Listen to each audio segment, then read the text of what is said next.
Ah, there you are. I was wondering where you'd got to. Well, now you've arrived, we probably should get on with it.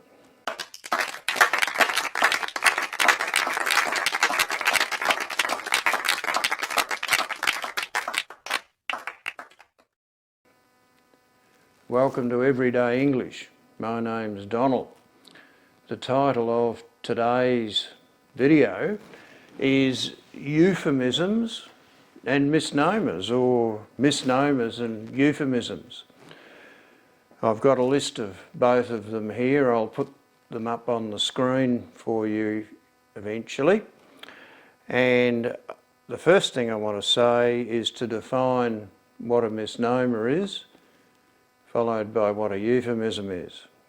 A misnomer is a wrong or inaccurate name or designation, whereas a euphemism is a mild or indirect word or expression substituted for one considered to be too harsh or blunt when referring to something unpleasant or embarrassing.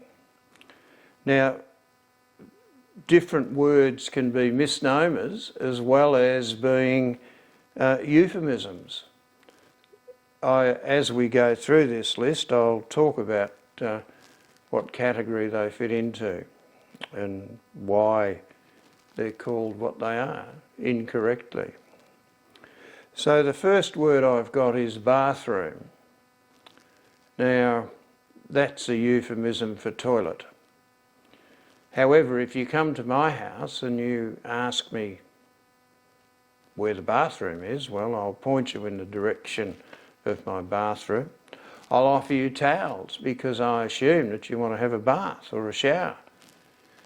Last time I checked, there wasn't a bath in my toilet or a bath in the room that is my toilet.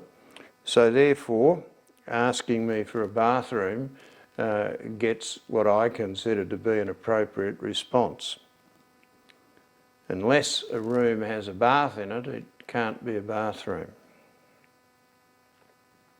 Second thing I've got on my list is a bulldozer. And most people don't know what a bulldozer is, regardless of whether they're native English speakers or not. I often see news bulletins that refer to a bulldozer being called in to do something, maybe look for survivors in some kind of accident, or to move a train engine back onto the line, and they'll say, oh yes, and a bulldozer was brought in to help clear the scene. Most times, and I don't think I've ever actually seen a bulldozer on a news bulletin. I've seen traxcavators, I've seen drots, I've seen backhoes, I've seen excavators and front end loaders, but I have never seen a bulldozer. So I guess people calling whatever piece of earth-moving machinery that they don't know the name of, calling it a bulldozer, probably is really out of a bit of ignorance. Earth-moving machinery has specific tasks and specific names. So I'll show you photos of bulldozers, front-end loaders and hydraulic excavators, then you'll know the difference. Next on my list is company. Now, I really get, being the pedant that I am, I get really upset when people talk about a business and call it a company. The thing to understand about a company is that it's one of several different structure types for running a business. Most sole traders, for instance, are not companies. Some may well be, but in Australia at least, the three main types of running a business are either by way of a partnership, being a sole trader, or a company. Now, the company might be a private company, it might be a public company, but you shouldn't assume that because someone has a business or because you're talking about a business that it's a company. It might be, and if you know that it's a company, that's all right. But companies were set up to limit the liability of people going into business, and it's a structure that's well and truly part of the business scene in Australia. But equally, sole traders and partnerships also fit into the category of being a business. Then the funny bone. Well, what's the funny bone? I suppose, well, it is a misnomer because it's actually the ulnar nerve. So when you hit your elbow and you get a sort of a jarring sensation go down to your fingers and down your forearm, that's because of the fact that you've hit the ulnar nerve. The humerus, on the other hand, which is spelt differently, is the correct anatomical name for the bone in the upper arm. So when we talk about a funny bone, probably it's sort of alluding to the humerus, but in fact they're completely different. Because, strictly speaking, there is no such thing as a funny bone. But, well, I guess you get it. If the upper bone in the arm's called a humerus, well, it's almost the same thing, isn't it? Except for an O. Then I've got a hamburger. Now, a hamburger is a misnomer, complete misnomer. Can you have a complete misnomer? Well, I'm not sure about that, but I guess it's a misnomer because there's no ham in a hamburger. So why do you call it a hamburger? Well, I guess that's the name that's evolved over the years, and we all know what a hamburger is. The thing to recognise, though, that because there's no ham in it, it's a misnomer. So now we're up to hate. Now, hate is far too strong a word to talk about things that we dislike. Hate is a word that I have completely removed from my vocabulary. I'm only using it today to point out the ludicrousness of talking about, I hate your haircut, I hate your dress. That's far too strong a word. I might dislike your dress, I might dislike your haircut. Hate is the stuff of the Holocaust. Hate is the stuff of Pol Pot and the murder of millions of people in Cambodia. It's the stuff of the genocide that went on in Rwanda, where hundreds of thousands of people were slaughtered simply because of the ethnic group or the beliefs that they had. That's the stuff of hate. So it's a word that I believe we should all stop using, because you can't apply a word like that to something as benign as a haircut. Then loud. Now, loud, in my opinion, well, loud in the context I'm going to talk about it, is a misnomer. Loud, as far as I'm aware, refers to the volume of sound. But I hear people talking about someone having a loud dress, or maybe a loud shirt, or a loud pair of shoes. Whereas in fact, in that context, they're talking about the shirt or the dress or the pair of shoes perhaps being extremely bright or colourful. And I think that colourful is probably a better word. Then there's morning sickness.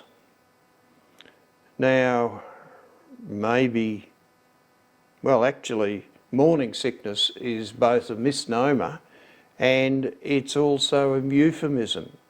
So morning sickness is a misnomer because it can occur at any time of the day or night. And it occurs when a woman is pregnant, usually in the first trimester, and usually by the end of the first trimester it settles down. Trimester being being 13 weeks of the pregnancy. But because it can occur at any time, middle of the night, in the afternoon, etc., why call it morning sickness? Here's a bit of Latin for you. If the nausea and sometimes the vomiting continues throughout the pregnancy, maybe sometimes getting worse, and in that case it's called hyperemesis gravidarum. Now, for those of you who are Latin experts, maybe you can take hyperemesis gravidarum apart, as I have, and get the meaning. Quantum.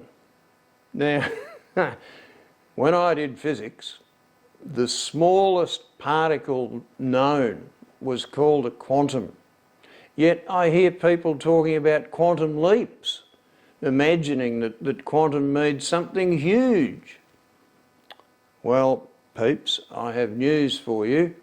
A quantum is the smallest particle that there is. So that's a misnomer. If we want to talk about something happening that changes something dramatically, perhaps, maybe talking about quantum leaps is not appropriate. Anyway, keep that in mind. Then I get to a euphemism that I've got written down here, which is rocket scientist. Now, certainly in the Australian vernacular, to call people or to call someone a rocket scientist is usually a sarcastic remark, and it doesn't mean that the person referred to has the intelligence of a rocket scientist at all. It most usually means that they're not intelligent in any way, shape or form.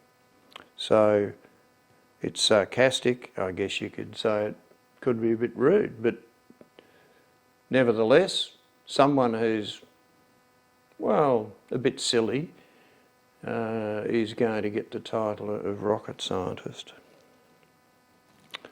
Then we get to root. Now, again, language is changing. I've certainly noticed that.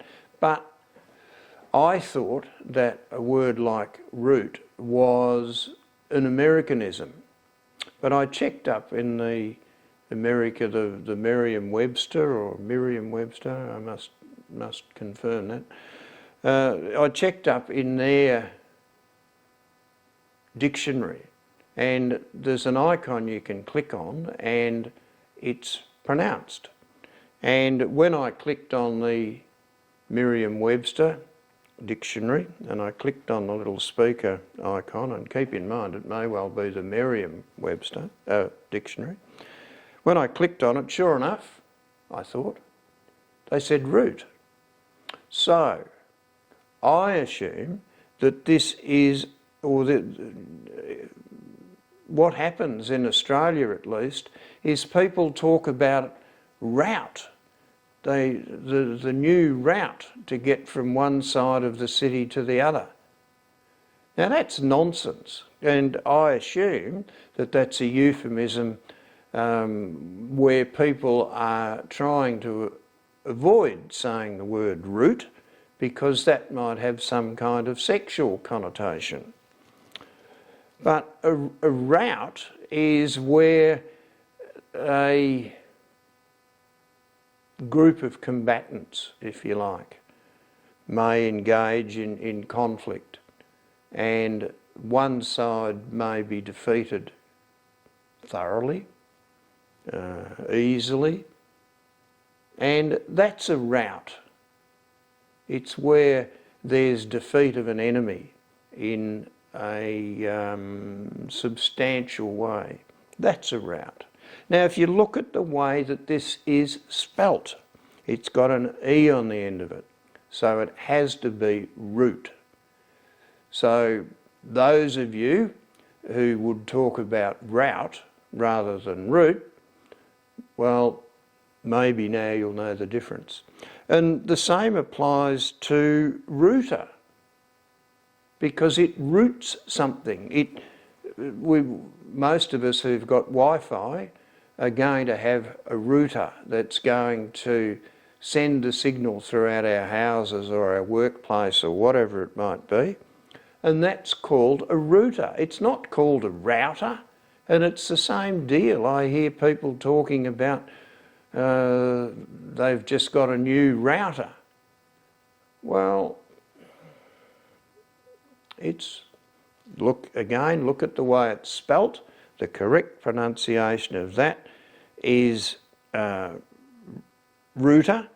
And again, this is a euphemism. This is avoiding the blunt word when referring to something unpleasant or embarrassing.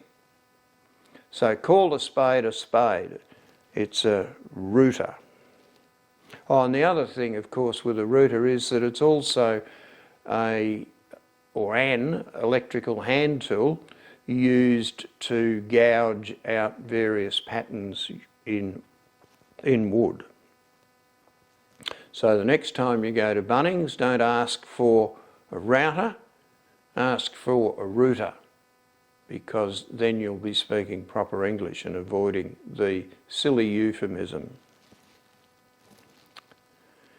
Now, I've got security guard on here, and I guess security guard is probably a word of the COVID-19 lockdowns, certainly that we've experienced in Australia from time to time, and I'm sure that has been experienced in other countries as well.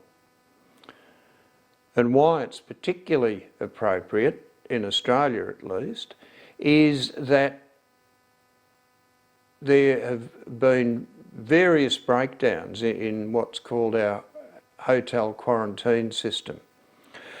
One of the main reasons for the breakdown in the quarantine effectiveness in the hotels is because the air conditioning systems were never designed to filter the air in a particular room and maintain the air only in that room. But nevertheless, various people have been recruited to perform the role of being a security guard. The people who run the businesses supplying the security guards make an absolute fortune ripping us all off. I heard recently about a business that was supplying security guards to Australia's detention centre on Manus Island. I know I've got off the quarantine, but I'll get back to it. The business, or the owners of the business who supplied these security guards to the Manus Island detention centre, were being paid $80 per hour for the service they provided with each security guard. They were paying the so-called security guards $8 an hour. Now, I don't know the specifics of how the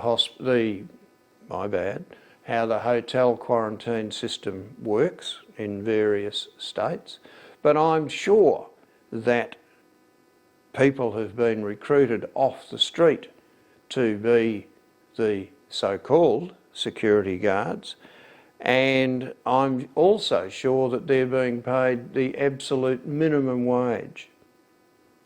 But add to that the fact that the business people who run those security guard businesses are making an absolute fortune from the government, because I think you can bet your socks that they're charging a lot more than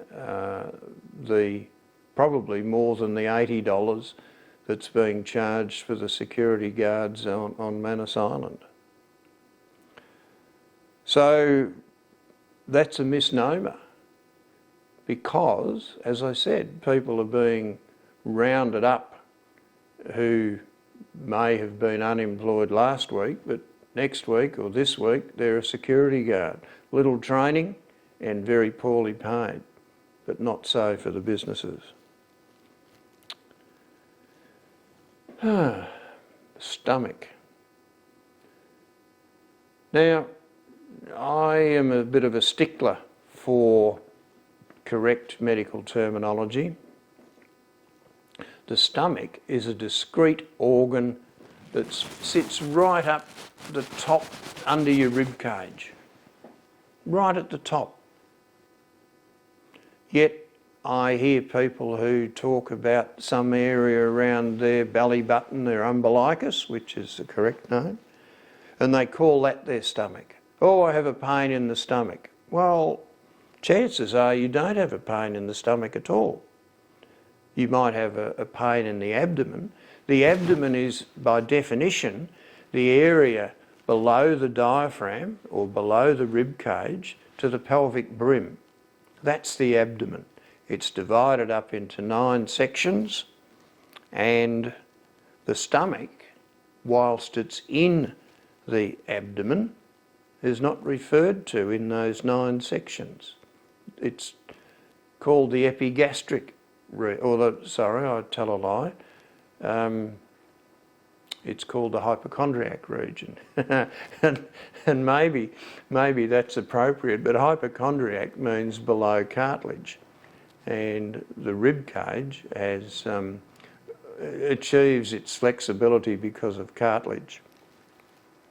So, if you want to talk about your stomach, well, you're talking about this discrete organ that's right at the top of your abdomen, just under your rib cage. If you want to talk about your stomach, it's the whole region. So, get the terms right. I don't know. Yeah, I guess it's a misnomer because people choose not to use the correct term. Maybe they're ignorant. Now, ignorant, by the way, doesn't mean stupid. Ignorant means just ill-informed, don't know. Then we get on to a couple of names again that are probably Australian or parts of the Australian colloquial language. One of them, stretch.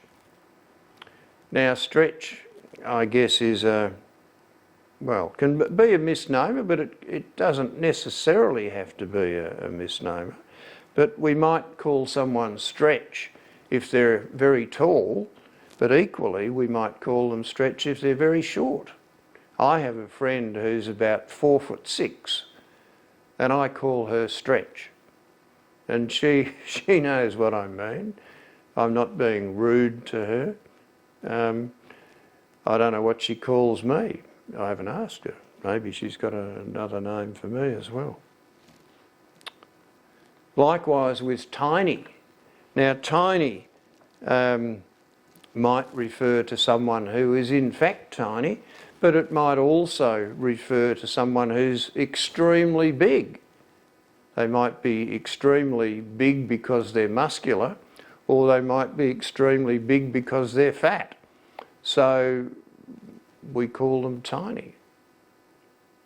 And I actually know a couple of people who, I don't call them tiny because I think that's rude, but I know a couple of people who are extremely overweight, whose friends, so maybe I'm not a friend, but I know that people often call these people tiny. Now, this is lastly, and only because I put this list together in alphabetical order, the last word I've got here on my list is vagina. And I also hear people talking about their VJJ or something stupid like that. I think this definitely fits into the category of euphemism, but it also fits into the category of being ignorant and being a misnomer. Because what people are talking about when they talk about, or a woman talks about her vagina, most likely she's talking about her vulva. The vulva being the external female genitals. The vagina, on the other hand, is part of the internal female reproductive organs. It's the tube, if you like, where intercourse occurs. The introitus, or the introitus, I suppose, it should be should it be introitus or introitus, I think is probably better. That's the opening into the vagina, and that's in the vulva, but the rest of the vagina goes back to the cervix, where, like I say, intercourse takes place, and, well, women are able to conceive because of the fact that they have a vagina. What really cracks me up though, you know, and could be a Freudian slip there, what really cracks me up is women who talk about going to get their vagina waxed. Now ladies, I have some information for you. If you have hair in your vagina, you have a problem. There is no hair in your vagina. There may well be hair on your vulva, but sadly or unfortunately or factually, there is no hair in the vagina. The vagina is lined with mucous membrane, which doesn't grow hair. All right, so that's it. I didn't go flat with the battery the second time. I thought I might. Please feel free to contact me. Please feel free to subscribe. This is going to be the first video in my everyday English account on YouTube. One of the other things that I do, apart from teach English, specifically IELTS and OET, one of the other things I do is proofreading. So if you have assignments that you would like me to go through and point out issues around grammar, then please feel free to contact me. My email address is up on the screen, and I look forward to making more videos in the not too distant future. Don't forget to subscribe. And thank you. Bye now.